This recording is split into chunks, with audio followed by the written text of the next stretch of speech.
কোন গুরু জ্ঞান দান করবে? বলছে তত্ত্বগুরু।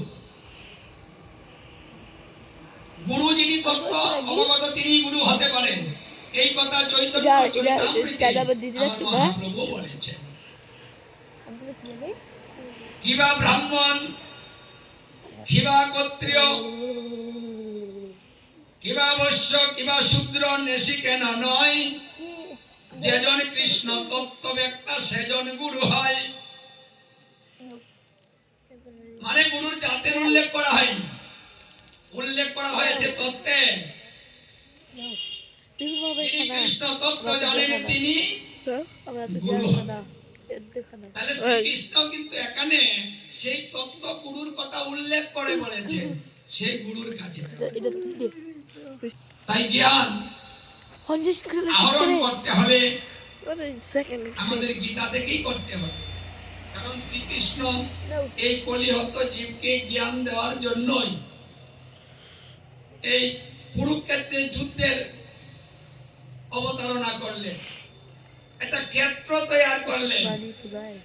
আমি জ্ঞানটা কোথায় দিব, কার কাছে দিব, একটা বিশেষ মুহূর্ত, একটা বিশেষ সময়ের দরকার এই কথাগুলো বলার জন্য। যার জন্য অর্জুনকে বিষাদ প্রবেশ করিয়ে তিনি সেই যুদ্ধের ক্ষেত্রে দাঁড়িয়ে আমাদের এই জ্ঞানগুলা দিয়েছেন। এই জ্ঞান কিন্তু অর্জুনকে দেওয়া হয়নি, অর্জুনকে উপলক্ষ করে আমাদেরকে দিয়েছেন। কারণ আমরা কথা বলতে পারি, অনেক অনেক জায়গায় যেতেও পারি, কিন্তু তত্ত্ব কথা বলতে পারি না এবং ভজন তত্ত্ব শিখতে পারি না। কথার মূল্য অনেক, আমার কথার মূল্য নেই। যারা মূল্যহীন কথা বলে, সারাদিন কথা বললেও তার কথা কেউ শুনে না। আর যারা জ্ঞানের কথা বলে তাদের কথা মানুষ বসে বসে শুনে। এই জন্য জ্ঞানী হচ্ছে সর্ববড়।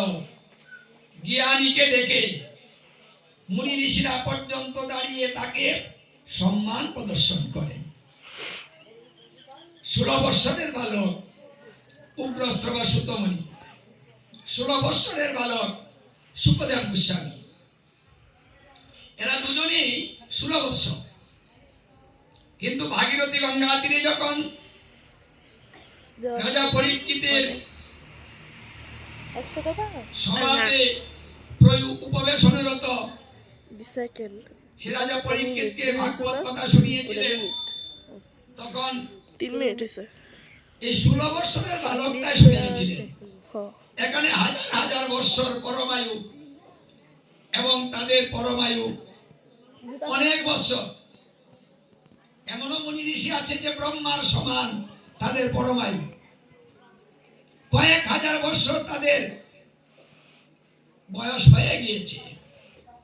আর সেই বয়স্ক ব্যক্তিরা, মুনি ঋষিরা একটা ছোট্ট বালককে দেখে তারা দাঁড়িয়ে সম্মান দিয়েছিলেন।